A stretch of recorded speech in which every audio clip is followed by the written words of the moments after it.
Wala kayong concern. Wala kayong concern actually kay Dave. Ang concern ninyo, yung ano, yung pwede ninyong pakinabangan. Aminin natin sa hindi. No? Kasi yung the way ninyong kinuha si Dave, sinuhulan, kinunsinte, hindi po pagmamahal yun.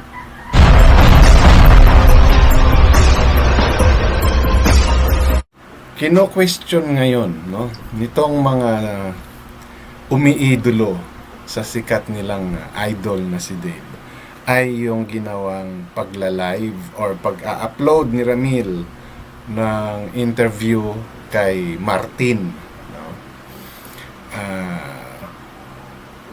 Nagiging isyung malaki sa kanila to, paninira raw ito kay Dave. Okay. Ang hindi ninyo makuha na punto rito ay yung ginawang pagsisinungaling ng mga taong kumukup-kup ngayon kay Dave.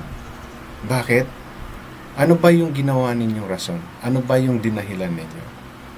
Minaltrato, nagbago, no? Nananakit, di ba? Pinapalo, pinapahiya. Naging miserable yung buhay ni Dave. Yan ang inyong ipinaglalaban nitong mga nakaraan nung umalis si Dave. Di ba? So, ngayon may nagpapatunay na kayo ay mali dahil sa mga revelation ni Martin na nanggaling at nakita niya mismo nung siya ay pumunta doon sa birthday celebration. Nagagalit kayo. Sinasabihan ninyong paninira ang ginawa ni Ramil at ni Martin na rin. Alalahanin po ninyo, itong dalawang taong ito ang umagapay kay Dave nung hindi pa natin kilala. Lalong-lalo na si Martin.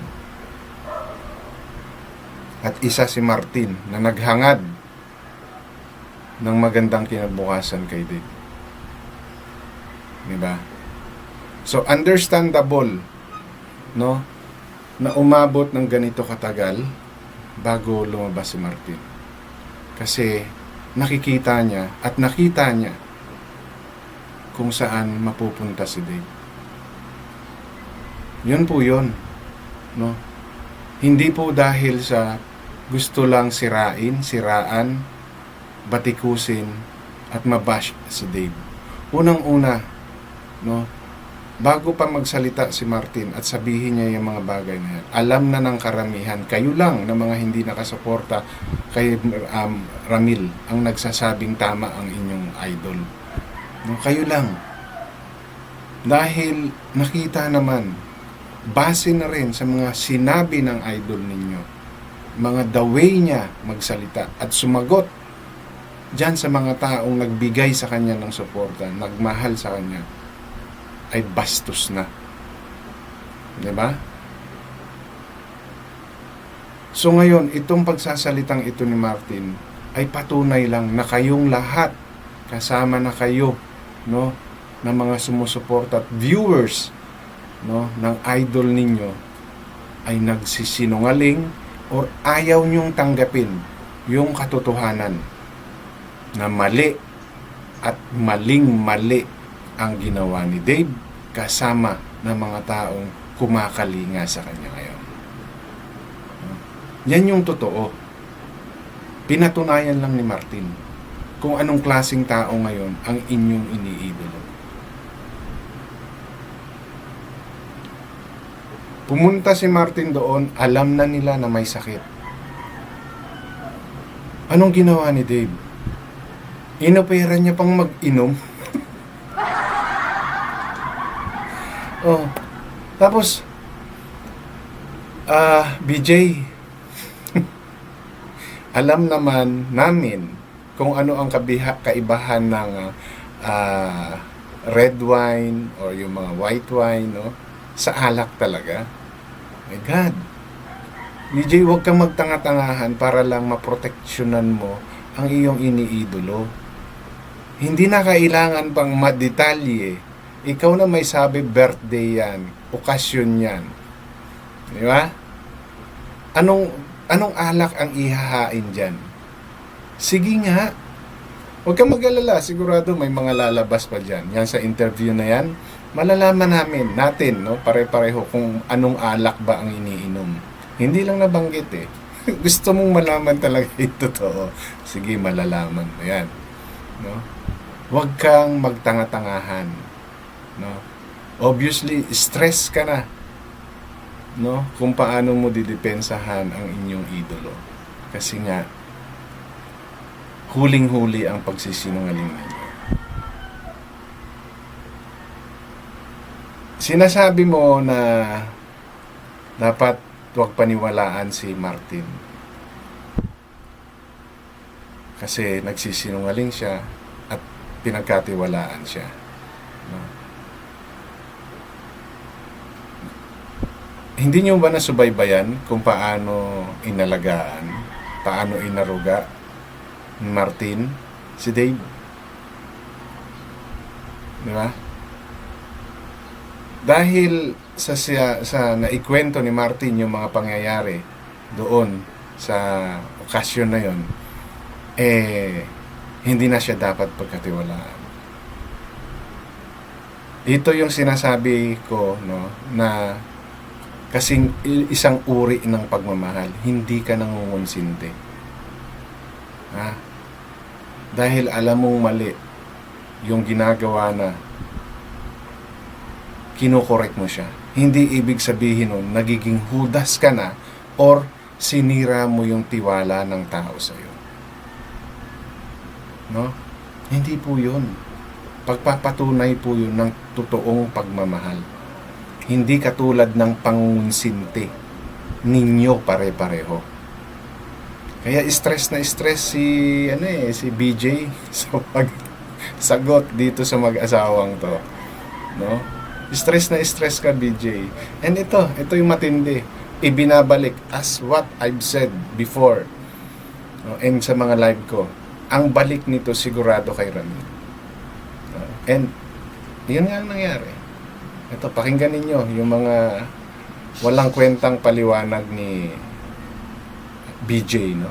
Kasi sagutin daw. So, awa na may masunurin, no? Sasagutin natin yan. Papamukha ko sa iyo kung gaano ka katanga. No? Pasensya sa word, no, Brother Jose, pero yun yung para sa akin, ganun ka. Kaya mahirap kang paliwanagan at mahirap kang makaintindi dahil nga alam mo na yung tama, pinipilit mong gawing mali. Real talk lang po mga kapambira. Si Tekram nagiging kasangkapan para masira yung image ng bata in public. Tama po ba ako? Unang-una, BJ, sa pag-alis ni Dave kay Ramil, sinira niya na yung image niya.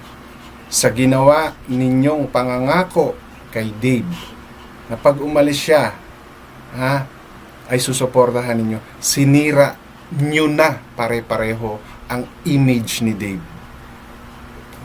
Kayo ang sumira sa image ni Dave na pilit binabago ni Ramil, no, para sa kanyang kinabukasan. Pilit kinokorek. Pero anong ginawa ninyo pare-pareho? Pinangakuan, binigyan ng pera, kinunsinte. Doon pa lang, sira na ang imahe ng idol ninyo, BJ. Kaya wag mong sabihing sinisira ni Ramil. Kayo ang sumira ng imahe, ng magandang imaheng ginagawa ni Ramil para dyan sa idol ninyo. Kaya wag niyong ibalik kay Tekram. Kayo po ang sumira na. Sinira nyo na simula nang kinuha nyo siya kay Ramil. Kasi nga, ina-upload niya yung mga chismis patungkol dun sa bata. Tama po ba ako? Chismis yon na galing mismo sa taong umampon kay Dave bago pa natin nakilala. Well, maybe you can say it a chismis, pero yung pagiging malapit sa katotohanan. Unang-una, ano ang reason ni Martin para gumawa ng kwento? Kasi tinulungan siya ni Ramil? Kasi ngayon pinapagawa ng bahay yung kapatid niya? Yun yung inyong basihan? kapalit ng pagsasalita ni Ramil or pagsisinungaling pala ni Martin ay yung patayuan sila ng bahay at ipagamot. Yun ang iniisip ninyo? Yun yung magiging basihan ninyo para sabihin yan? My God. Ganun na kayo katindi mag-isip para lang may masagot at para lang ninyo ma-justify yung mga mali ninyong ginawa?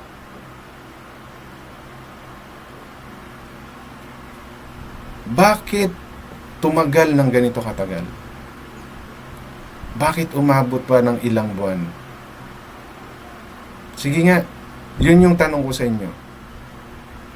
Bakit umabot ng ganito katagal? Bago nagsalita si Martin.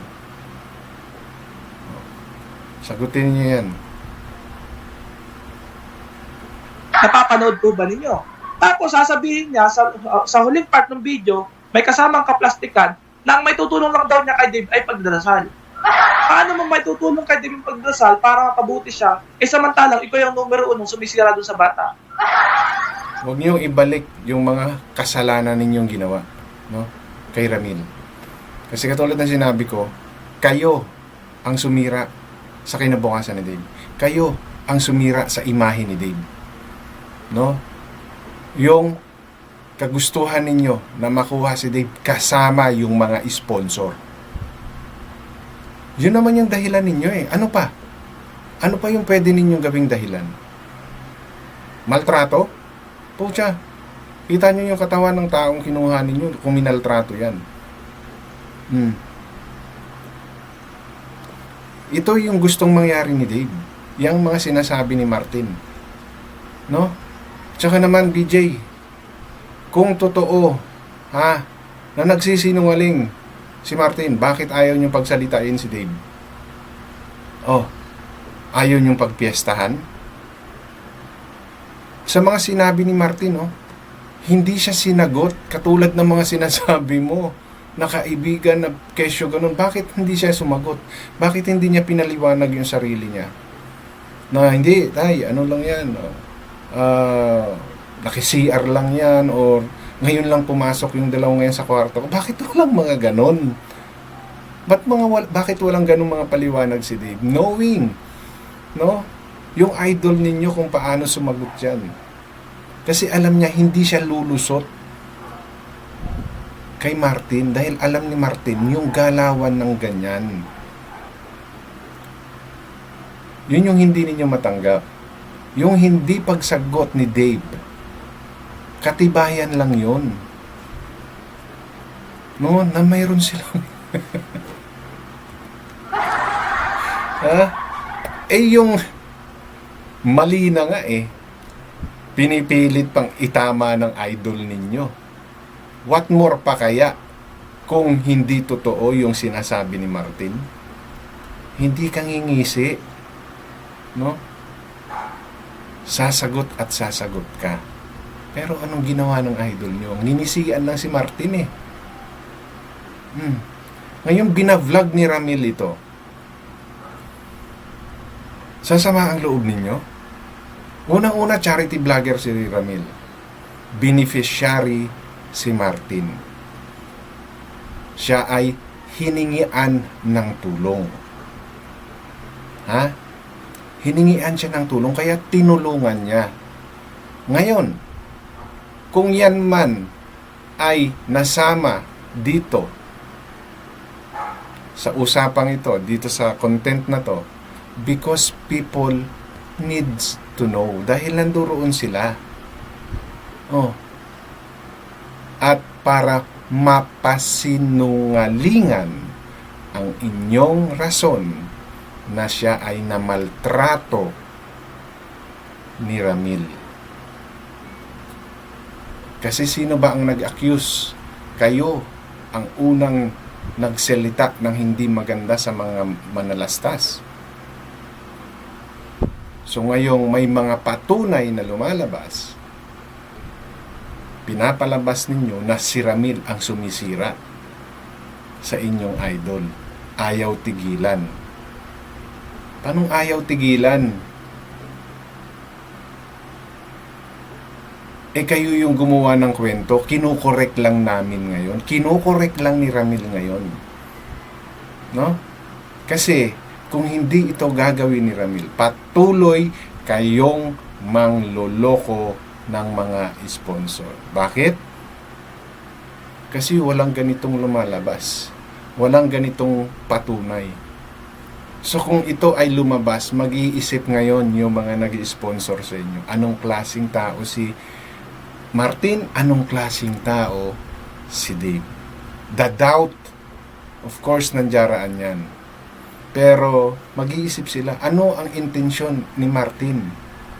Bakit ngayon lang siya nagsalita? Oh. Bakit niya sisiraan yung kanyang anak-anakan? Dahil kung pera lang ang gusto ni Martin noon pa, after nilang pumunta roon, nagsalita na yan. No? Nagsalita na yan dahil kasagsagan yun eh. Kasagsagan yun nung issue na to. Pero nanatiling tahimik si Martin.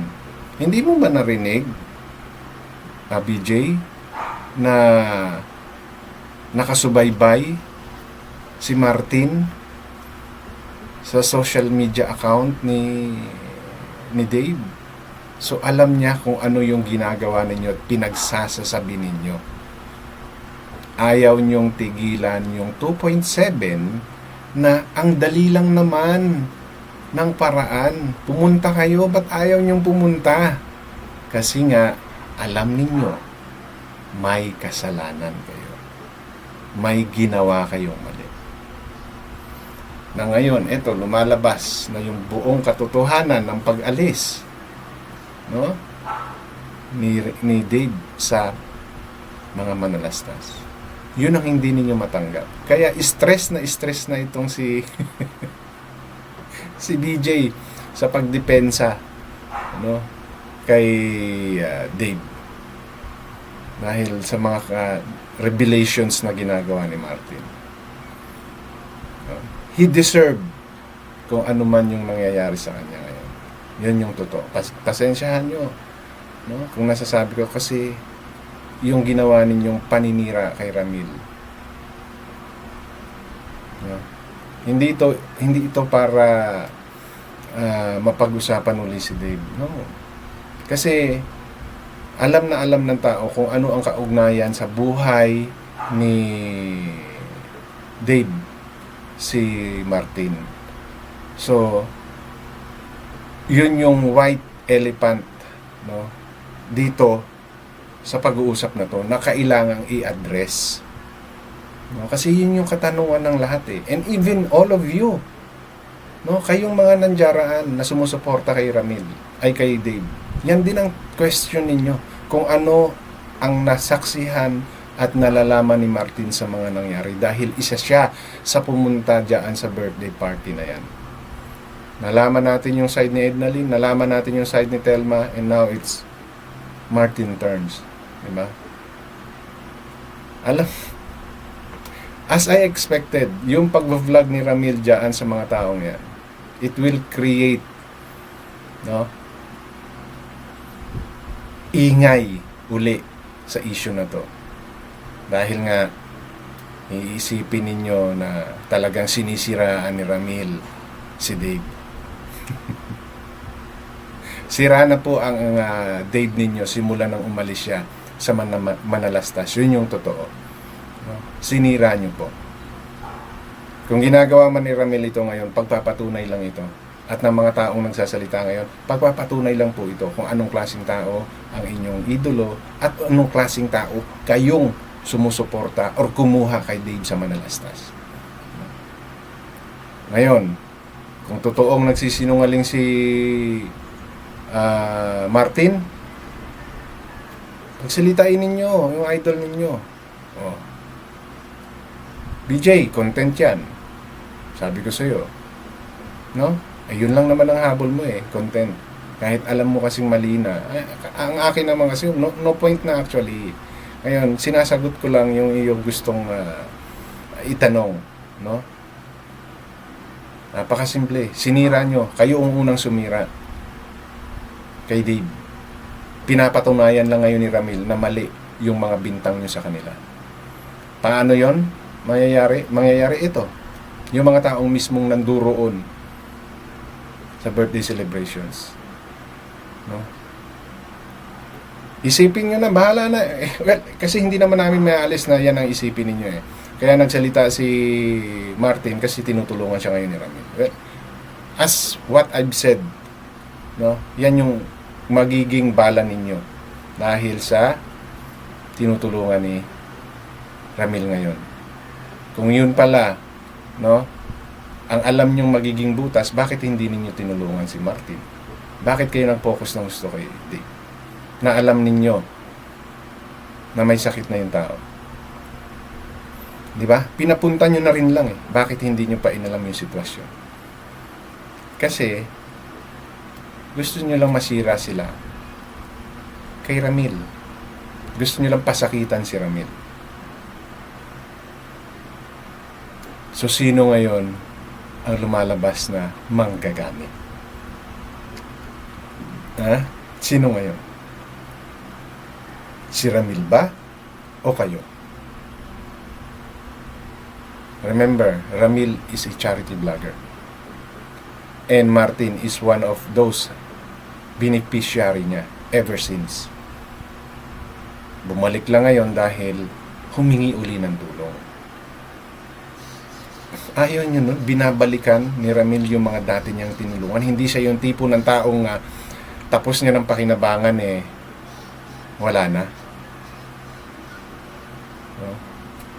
As expected yan, no? Na maraming tatangkilik ulit dito sa content na to. Kasi nga, hindi na iba sa buhay ni Dave si Martin. Dahil unang-unang nakakilala kay Dave ay si Martin. No? So, hindi yan ipagpapalit ni Martin ng dahil lang sa siya ay tinulungan. Okay? Concern si Martin sa patutunguhan ng buhay ni Dave ngayon. Dahil nakita niya. And we also saw it. At nakikita namin ngayon, habang tumatagal. Lalo naming nakikita kung saan patutungo ang buhay ni Dave. Kaya yun na lang talaga. Kahit ako, yun na rin lang, ang aking hope na sana maging maayos nga ang buhay ni Dave sa inyong mga kumupko. No? Oo, binata na si Dave, may edad na siya para gawin yung mga bagay na yun. Pero yung kapusukan niya ang maglalagay sa kanya sa alanganin. Sasabihin ni BJ, paano mo naman nalaman? No? Ayan, gumawa siya ng paraan para mawala sa poder ng mga manalastas. Di ba? Obviously. No? Kasi ikaw na may sabi, napag-uusapan yung girlfriend na yan, yung crush na yan. Pero bakit sila naging mahigpit? Because they know behind their mind at sa mga kinikilos ni Dave, kaya nila pinaghigpitan. No? Kaya sila naging mahigpit. Hindi ka naman maghihigpit siyang mayan kung alam nila kung ano yung magiging purpose ng pag-girlfriend Unang-una, bumababa yung mga grades nila. Tapos sasamahan mo pa ng mga ganong bagay. Di lalo nang nagkaroon ng distraction. Yun yung hindi mo nauunawaan, no? BJ, at kayong lahat dyan. Ang nakikita nyo lang, sinaktan ang inyong idolo. Wala kayong concern. Wala kayong concern actually kay Dave.